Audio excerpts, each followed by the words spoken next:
bonjour. Est-ce qu'il vous est déjà arrivé d'être dans un conflit, d'avoir posé le genou à terre quand tout à coup, une personne, un individu vous éclaire, juste avec un exemple extraordinaire, et c'est l'exemple qui m'a été donné par l'individu dont je vais vous parler dans Causement Réunionnais.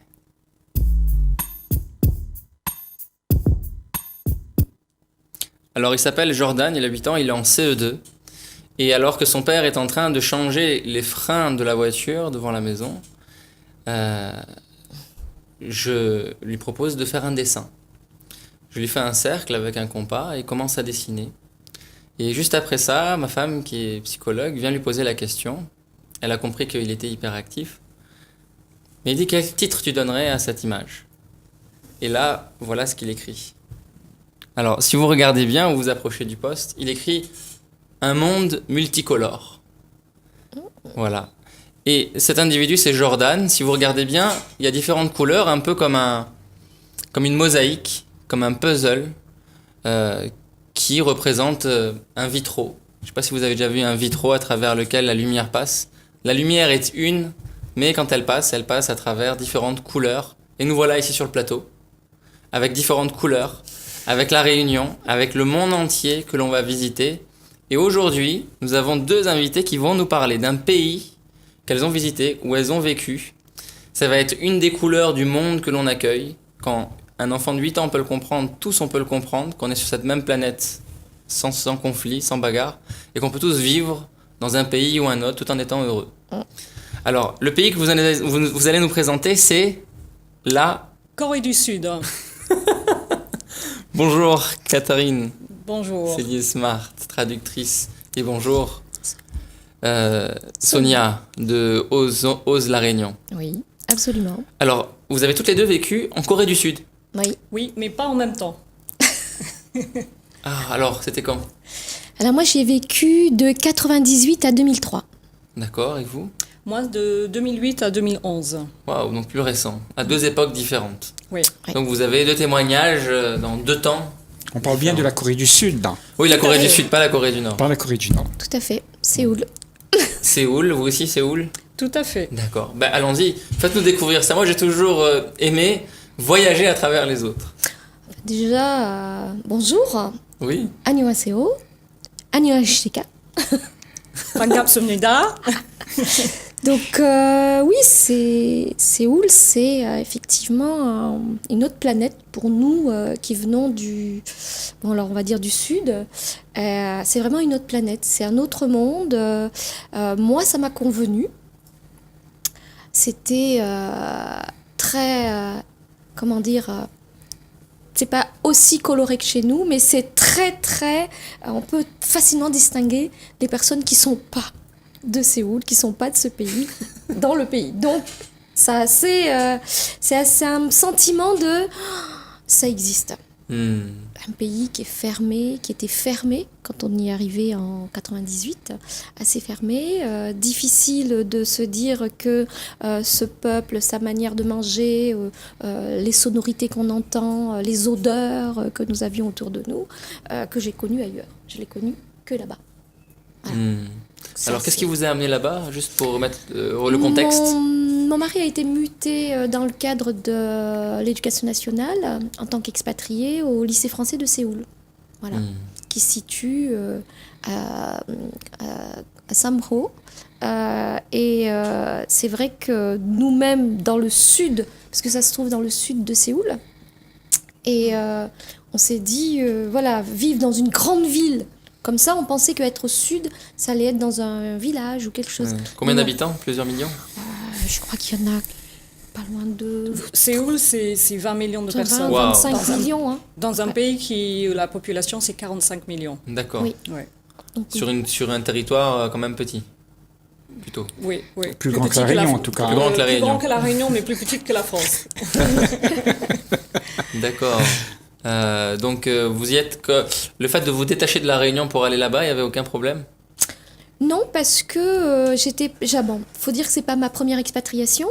Donc j'avais déjà vécu à l'étranger et partir à Séoul, c'était vraiment la découverte de quelque chose que je connais pas du tout. Voilà, la culture, le culinaire, le style vestimentaire, la manière de penser, tout ça.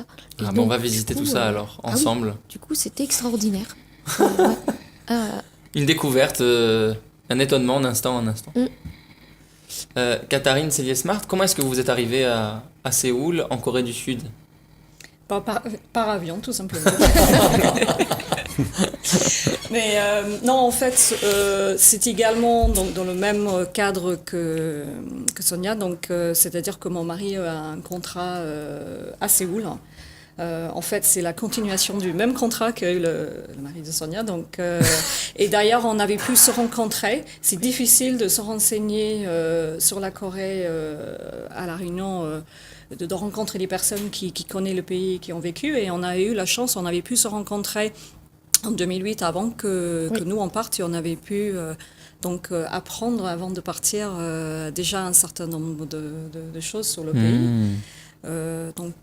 Après oui, donc on habitait. Alors nous, il y a cette rivière Han qui sépare la ville de Séoul, le lycée français est au sud de la rivière, et nous on habitait au nord de la rivière. Incroyable. Donc en fait, quand vous vous êtes rencontrés sur ce plateau, vous vous connaissiez déjà? Tout à fait, oui. Parce que vous connaissiez à travers vos maris qui se sont relayés dans un lycée pour enseigner. Voilà. Incroyable. Après, d'autres liens se sont tissés, Oui. mais voilà, c'est comme ça qu'on s'est connus au début. Ah ouais, c'est magnifique ça. Donc vous arrivez du même pays, vous avez voyagé dans les mêmes pays et vous avez peut-être des impressions différentes. Alors, ce qu'on aimerait voir, alors on sait combien de temps est-ce qu'il nous reste, j'appelle à la régie, mais pour visiter, ça prend un certain temps. Par où est-ce qu'on commence? Par le début. Allons-y. On n'y connaît rien à Séoul, ni à la Corée du Sud, et on veut y aller. Par où est-ce qu'on commence? Pour s'informer, pour aller vers Je ça. dirais déjà, parlons climat. Le climat de Séoul, ça veut dire que connaître Séoul, connaître la Corée du Sud, c'est déjà se poser la question où est-ce que ça se trouve et quel type de climat on a. Alors on a les extrêmes, on a autant un hiver qui peut faire moins 15, moins 20 degrés, comme il peut y avoir un été 36, 38, mais très très très très humide. Voilà. Donc dans ces deux extrêmes-là, à un moment donné, il faut essayer de trouver comment se loger correctement, parce qu'on se pose des questions comment bien s'isoler en hiver, et comment on vit aussi en été là-bas. Être bien là-bas, c'est quand même une grosse ville où c'est pollué quand même. C'est très, très pollué, je parle de la circulation, je parle de toutes ces pollutions normales des grosses villes. Et c'est vrai que le climat, c'est peut-être ce qui peut faire freiner peut-être les personnes pour aller là-bas. Parce que moi, la première fois que je me suis posé la question, avant de partir, qu'est-ce que je connais de Séoul ? La seule chose que j'ai entendu parler, c'était les JO à Séoul. C'est-à-dire que ça remonte à très très longtemps, c'était en été. Alors là, on parle de ce qui est inconnu et qui nous fait peur. J'ai posé la question à Guy Roger. Comment dépasser ce qui est inconnu et qui nous fait peur? Non, mais j'entends bien que tout ça, ce petit voyage à Séoul, ça peut apporter beaucoup d'intrigues dans nos vies de tous les jours ici à La Réunion. Parce que toute vie, toute culture a quelque chose qui a un goût qui nous donne de la joie aussi, qui nous donne du plaisir, tu vois, de vivre.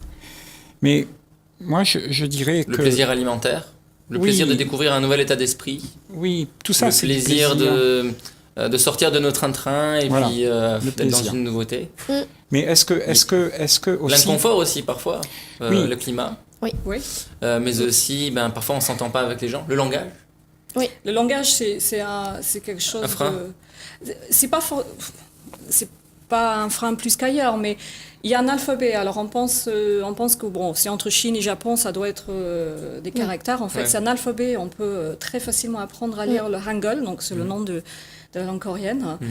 Moi, je lis couramment le Hangul, mais je sais Vous pas ce que aussi je Je sais pas ce lis. que je lis. Hmm. Je comprends voilà, pas. c'est Je ça. comprends pas. Ah, en vous fait. comprenez pas le sens, mais vous Je arrivez à le comprends pas lire. tout. On peut D'accord. lire, effectivement. On peut le lire on peut apprendre à le lire très facilement. Donc il y a tous ces plaisirs-là, mais Guy Roger nous disait que finalement... Ben, finalement, à mon avis, vous savez, on a tous ces plaisirs partout dans le monde, dans n'importe quel pays. On cherche ce plaisir. que ce soit en Afrique, aux États-Unis, en Oui, Australie. mais la chose qu'on n'a pas compris, peut-être qu'on n'a pas réalisé, c'est que partout c'est pareil. Il y a de la souffrance. Et la souffrance est commune. Même s'il y a ce que tu nous as montré au début de l'émission avec toute cette ce monde coloré. Mhm. Le monde multicolore. Voilà, de il y a Jordan. quelque chose de commun dans ce monde-là, il y a la souffrance. Hmm. Et ça, tu le trouves n'importe où dans toute la partie des planètes. Catherine, Cathy, vous en avez vu là-bas de la souffrance ou... On a vu la souffrance, mais il faut savoir que la Corée, c'est un pays qui est très confucien. Même si, alors, confucien. Confucéen. Oui, pardon. D'accord, c'est-à-dire de Confucius. Voilà. Philosophie de Confucius. Même si Ça veut dire quoi? Alors, c'était une philosophie qui est en fait chinois, mais qui est plus en Ils sont fait, dans la logique, le raisonnement. c'est une logique de raisonnement. Ce qui va faire que, par exemple, alors pour parler de souffrance, quelqu'un qui est un mendiant Mhm. va avoir honte de mendier. Et donc, qui va être visage caché comme ça, près du Oh. métro, vraiment parce que Humilié. humilié, Posture être d'humilié. obligé de mendier. Un homme de 75 ans qui n'a pas de revenus va préférer aller vendre du chewing-gum dans la rue plutôt que d'être obligé d'en être réduit à mendier. Donc il n'y aura jamais de gilet jaune là-bas finalement.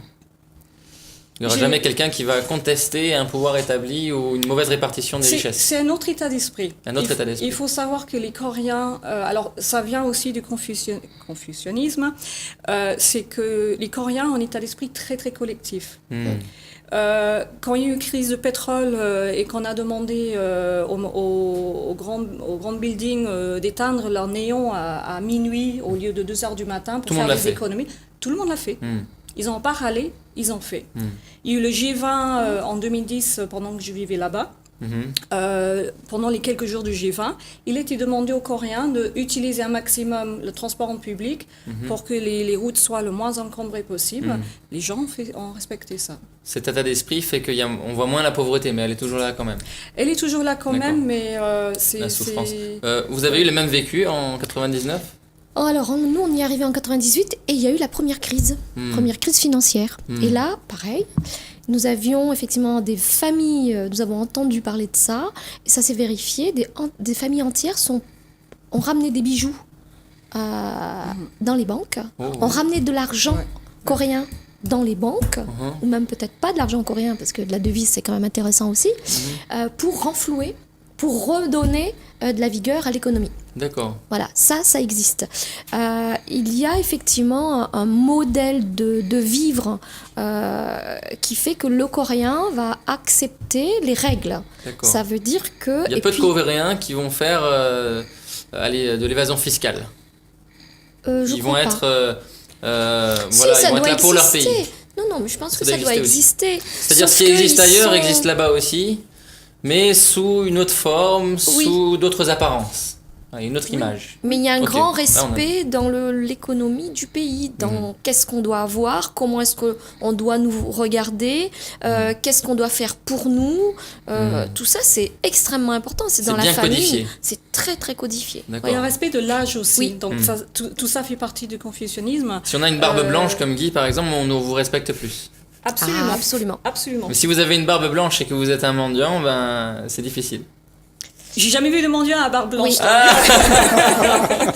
Les deux images ne correspondaient pas, du coup, on le voit pas. Alors, vous avez des images à nous montrer, vous pourriez? Oui, tout à Allons-y, fait. on va passer les images et puis... Mais alors attention, par contre, il n'y a pas que des images de Corée. En fait, Alors. il y a mélange de, comme on parle de voyage, il y a mélange d'images. Donc, Allons-y, donc la première c'était... La première, c'était la Californie. Alors, Ok, la là, Californie c'est- sous la neige. Là, c'était encore Wat, donc c'est un voyage qui a été fait à partir de Séoul. Là, alors ça, c'est intéressant, c'est en Corée du Nord. Je suis passé 3 jours à Pyongyang. En fait, c'est très difficile d'y aller. Là, je suis habillée en hanbok. Donc, hanbok, c'est l'habit traditionnel coréen, voilà. Ah, on vous reconnaît pas. Voilà. Et là, je suis en train de fabriquer du kimchi. C'est des boulettes de viande, Donc, on dirait. non, c'est Non. pas la viande, c'est le condiment qui va avec tous les repas. Là, Oh. c'était à Jakarta, en Indonésie, donc toujours Dans en voyage. voyage. Et bon, là, c'est un autre voyage. Maldives aussi. Oh, vous avez fait plein de pays alors. Aux Maldives, donc. Oh là là. Et là, c'est un de mes voyages les plus récents. Ça, c'est en fait au Mexique. Mhm. Voilà, mais. D'accord. Donc pendant Des qu'on va photos passer avec ces les images-là, Élodie, Mongolie. quel est selon vous le point commun des pays dans lesquels Katharine a voyagé? Alors je dirais, le point commun, c'est cette richesse humaine Mhm.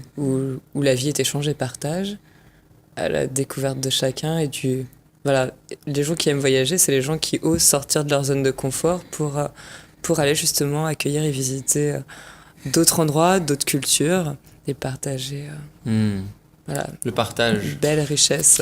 Quel est le point commun que d'humilité. vous avez observé durant vos voyages, vos installations dans les pays où vous avez vécu? Moi, je pense que être dans la position de la découverte, Mhm. c'est ce qui nous permet d'être nous-mêmes et d'être en admiration. Moi, j'ai eu de la chance. Voilà. J'estime que quand on voyage ou quand on peut vivre dans un pays qui n'est pas le nôtre, qui n'ont pas les mêmes codes, qui ne vivent pas de la même manière, eh bien, c'est une chance. Voilà, c'est une chance incroyable. Moi, je dirais, je pouvais m'asseoir sur le bord de la route et regarder. Le fait d'observer, eh bien, on apprenait énormément de choses. Hmm. Énormément. Pourquoi ils jettent rien par terre, pourquoi il n'y a pas de tag, pourquoi tout est joli, tout est beau, les arbres sont magnifiques, tout est bien découpé, tout est voilà, fabriquer le kimchi c'est le plat national, hein, c'est ce gros chou dans lequel on râpe des navets, on met du sel, on met du gingembre, on peut mettre De du l'ail. piment, de l'ail, et c'est le plat national, c'est ce qui d'ailleurs maintient les gens en bonne santé parce que c'est ce qui fait la flore intestinale se refait aussi. Et C'est-à-dire la oui. source de vitamine C, De vitamine à C. l'époque où le pays était un peu fermé Tout à fait. C'était et ça. qu'il n'y avait pas Oui. d'apport de vitamine Donc, C ailleurs. Finalement, ce que vous êtes en train de nous dire, c'est que ce qui unit toutes ces nations, c'est notre capacité à sortir de la zone où on avait des habitudes et d'aller dans la découverte. Ah, complètement. On est dans un milieu nouveau. Alors, quand on s'installe quelque part, pour un début, au départ, c'est tout nouveau. Après, ça devient de moins en moins nouveau. Au début, c'est très intéressant. Et puis, ça devient de moins en moins intéressant. On voit les défauts au fur et à mesure qu'on s'installe et qu'on s'enracine, quoi. Vous rigolez? Oui. Je sais pas. Alors, le défaut que j'ai trouvé, c'est que quand je suis arrivée en 98, ça construisait de partout. Je peux lancer... Il y avait énormément de bâtiments, énormément de constructions, énormément de béton, et ça circulait de partout. Et C'était ça toujours, va le très cas en- vite. et c'était toujours le cas en 2008. Voilà. C'est toujours le cas en 2008. C'est une ville en mouvement constant. Il faut savoir aussi qu'en 1953, au lendemain de la guerre de Corée, c'était le 3e pays le plus pauvre au monde. Oui. Aujourd'hui, c'est 11e ou 12e économie au monde. D'accord. Donc c'est un vrai Il y a un gros pays effort. qui a vraiment fait un gros, Les gens ont gros souffert, effort. quoi. Est-ce que exponentiellement, ce progrès vous dit qu'il y a plein de constructions nouvelles qui se fait, tout ça, mais c'est un progrès que on a pu constater ça partout dans le monde dans les 50 dernières années, que tout est parti exponentiellement, beaucoup plus vite. La population, aujourd'hui on est 7 milliards, et ça a été exponentiel. Voilà, dans tout le monde entier. Et la raison, probablement, c'est que toute cette masse d'individus, eh ben, on veut encore améliorer notre quotidien. Et ça fait que cette démarche, elle est infernale. Parce qu'on détruit tout sur son passage, quelque part. Hein? Bien sûr. C'est un peu vrai. Désir Ça d'en peut vouloir être plus. éventuellement un mot de conclusion avec nos deux invités pour se retrouver bientôt et à à parler de ce qu'il y a de juste et parfois de ce qui cloche. Est-ce qu'on a le temps de passer le court extrait qui est là? Le quotidien britannique The Guardian s'interrogeait récemment sur la manière dont les poètes pouvaient illuminer les moments les plus sombres de notre vie. La réponse confine à l'évidence, dans un monde épris d'ivresse technologique jusqu'au déséquilibre, dans un monde où tout s'évalue, s'achète et se vend, la poésie a des vertus psychologiquiquement stabilisantes. La poésie apaise, elle nous soutient et elle nous enracine. Mais pourquoi? Parce que la poésie, c'est une voix. C'est la voix d'autres en nous qui, lorsque nous lisons ou méditons un vers ou une ligne de prose en sortant de l'impératif de la rentabilité ou de ce qui doit être utile à quelque chose, cette voix venue d'ailleurs devient en nous-mêmes intériorisée en répondant utile et fidèle. Car la poésie que nous faisons l'effort d'apprendre demeure en nous pour toujours. Elle nous nourrit dans les couches profondes en même temps qu'elle nous décentre. La poésie est en ce sens le mode d'emploi du monde. Voulez-vous un exemple d'une voix singulière qui, bien qu'en nous, en même temps qu'elle nous enracine, nous élève au-dessus de nous-mêmes? Voulez-vous entendre une parole qui nécessairement nous change à l'entendre parce qu'elle sédimente en nous une possibilité féconde d'appréhender la vie? C'est une voix très ancienne. Elle est contemporaine de Descartes, de Borromini et de Kepler, de Rubens, du Bernin, de Rembrandt et de Monteverdi. Elle a donné son titre à un roman d'Ernest Hemingway et John Donne, poète et prédicateur, en est l'auteur. Elle dit, dans des mots de 1624, incontestablement les plus justement célèbres de toute la littérature anglaise, elle dit « Aucun homme n'est une île, un tout complet en lui-même. Tout homme est un fragment du continent, une partie de l'ensemble. Si la mer emporte une parcelle de terre, l'Europe en est amoindrie comme si les flots avaient emporté un promontoire, le manoir de tes amis ou le tien. La mort de tout homme me diminue parce que j'appartiens au genre humain. Aussi n'envoie jamais demander pour qui sonne le glas. Il sonne pour toi. » Un autre poète anglais, Samuel Coleridge, déclara que John Donne sut tresser en lac d'amour des tisonniers de fer. Car que racontent ces mots? Ces mots racontent ce qui nous relie, ou plutôt, ils nous rappellent que nous sommes reliés tous les uns avec les autres dans la matrice immense de l'univers infini. Ces mots disent, au-delà des clivages des valeurs, des langues, de la géographie, des cultures, et au-delà des chiffres, des sondages et des couvre-feux ethniques, notre appartenance à une terre et à une aventure commune. Ils nous enseignent que l'ennemi absolu, c'est le sentiment fou de se croire exceptionnel, au-dessus ou à l'écart des autres, et de ce fait, de penser son destin comme exceptionnellement délié. Car nous sommes des animaux humains, vulnérables et interdépendants. Les Grecs de l'Antiquité appelaient la xénia un type d'échange défini par l'accueil que l'on appelle l'hospitalité. Cette tradition traverse l'histoire de l'humanité, à l'exemple d'Eumée, le vieux porcher de Laërte, qui héberge Ulysse déguisé en mendiant à son retour d'Ithaque. Et avez-vous remarqué, en français, le même mot « hôte » se dit tant de celui qui accueille que de celui qui est accueilli, parce que tous les deux, l'accueillant et l'accueilli, les hôtes, prennent part ensemble à la relation d'hospitalité. Comme l'explique l'anthropologue Michel Agier, la vérité de la xénia, c'est que la relation d'accueil prime toujours sur les individus qu'elle implique. Et lorsqu'il y a accueil, il n'y a plus d'étrangers. Il n'y a plus qu'un autre, comme nous-mêmes. C'est pourquoi les mots poétiques comme ceux de John Donne tressent du lien, en nous rappelant que nous ne sommes pas seuls ni dépourvus de clés pour ouvrir le monde. Car il s'agit bien chaque jour, jour après jour, d'ouvrir l'horizon du monde et d'inventer. D'ailleurs, poiein, le verbe grec d'où est issu le mot poésie, ne signifie rien d'autre que créer. Créer des formes artistiques, créer des formes de vie ou créer du lien, mais dans un geste en direction de l'absolue beauté, toujours créer. Et vous, qu'en pensez-vous? Et vous? Quel est le lien que vous créez, que vous tissez avec le monde et avec les autres? Venez sur le plateau pour en parler. À bientôt.